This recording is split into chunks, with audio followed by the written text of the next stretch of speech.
Well, let's get the view of the government on the stories of the day now. Peter Kyle is the Secretary of State for Science, Innovation and Technology. A very good morning to you. Thanks so much for coming in. I'm going to come on to the changes to the law on revenge porn that you want to talk about today. But first of all, I wonder if I can talk about Keir Starmer's trip to meet President Biden today. What does he hope to get out of this meeting? Are we likely to see Ukraine being given approval for the use of long-range missiles into Russia?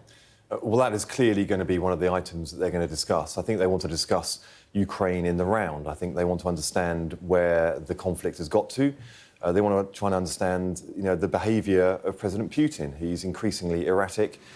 His volatility is causing huge instability, not just in Ukraine and the immediate region, but around the world as well. I know that the two leaders are going to want to get together and talk about that, but also all of the big things that are happening in the world at the moment. These are two very significant powers. When America and the UK work together, then we can be a positive force in the world. And I think you'll see with Keir Starmer, Prime Minister, and with President Biden, you see a president who want to add up to a relationship that can be a positive force in the world. So they want to talk about the issue of long-range missiles being used by Ukraine, but will they make a decision today, and if not, when? Well, I imagine it will be on discussion simply because President Zelensky has asked for that to be discussed, and we have worked very closely with President Zelensky to be the partner that he needs in order to defeat Russia and make sure that Ukraine can be returned to a sovereign country that is secure, and then we can have a continent of Europe which, again, feels safe and secure under the threats posed by President Putin. So you can't tell me when that decision will come? Well, that is something that they are discussing actually today, so I can't preempt a discussion that hasn't taken place yet, but I know that is something that they want to discuss in the round with the entire Ukraine situation. And of course, in response to this, President Putin has warned that NATO would be at war with Russia if this approval is given for the use of long-range missiles. How worried should we be by that threat? Well, President Putin has continually made threats, but the bottom line has never changed in this. If this war could end quickly, it could do so because of President Putin, who could decide to end this war straight away. He started the war. He did so in an illegal way. He did so in an unprovoked way. He could end the war by just turning off the aggression that he has shown consistently since the very beginning and return this continent to peace. I urge him to do so. You say that he's made these threats before. Is this situation different? President Putin says that the use of these long-range missiles, he suggests they can only be guided by satellite technology supplied by NATO. So he, as a result, says that would constitute direct participation by Western countries.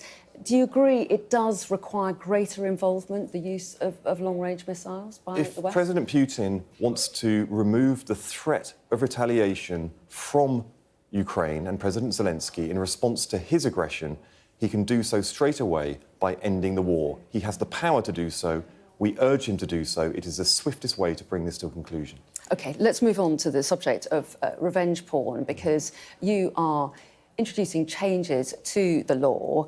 It was criminalised in 2015. The law was tightened up just earlier this year. So what exactly is being changed now? Well, previously the law was tightened up for those people who are creating the content, who are using revenge porn against their former partners, or, the 1 in 7 women who've experienced the threat of revenge porn.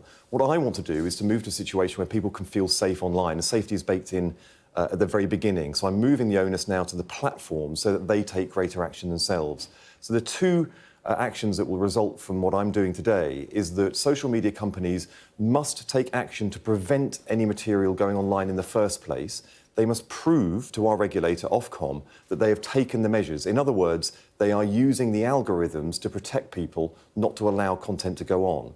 And secondly, if content does make it onto these platforms, the platform owners must take action to remove it swiftly. If they don't, there'll be very heavy fines resulting as a result. Now, what I'm trying to do is move away from the fact where these companies are allowed to release products into our society, harms emerge, and then we deal with the harms. What I'm trying to do is make sure that safety is baked in from the outset, so the harms don't emerge in the first place. Well, yeah, and campaigners are obviously grateful that you're focusing on this subject, but they say that the changes don't nearly go far enough. They refer to the fact that you want to classify these offences as priority offences. They say they'll make no difference. They say that they already are classified as priority offences. And they also say that sharing intimate images is already an offence. What they're concerned about is making it illegal to create images in the first place. So are you going to take action on that? Yeah, so it's already an offence to create the images in the first place.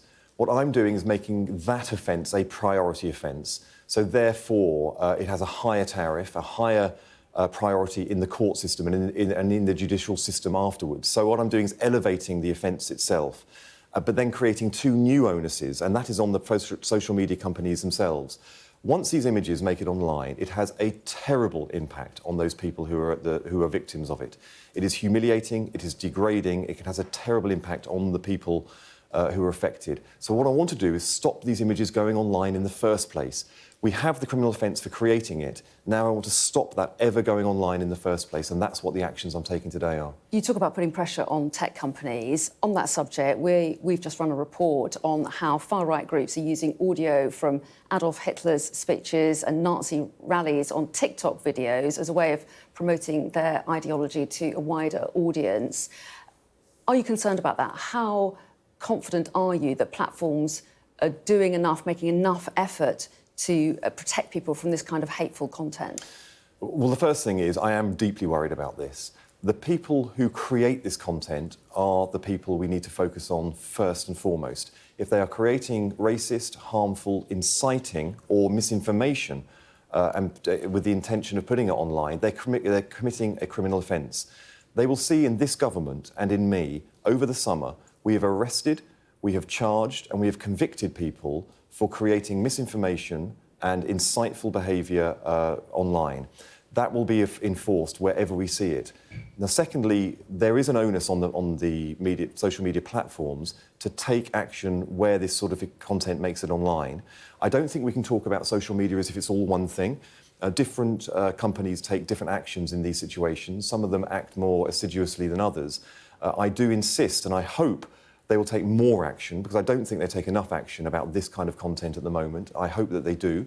I'm trying, as you can see in the action I'm taking together today on intimate image abuse, that I'm trying to create a situation where safety is baked in at the start of social media products before they land in society. Because at the moment, they're free to land products in society, we deal with the harms, and then we're sort of retrospectively legislating and regulating. We need to get to a point where there is more testing of these products before they make it out into society. We're not there yet. I'm not there yet, but I'm taking steps forward. And I think social media companies can see the approach that I and this government are taking to make sure that safety is there right from the outset. OK, well, Peter Kyle, we appreciate your time this morning. Thanks for coming in. Thank you.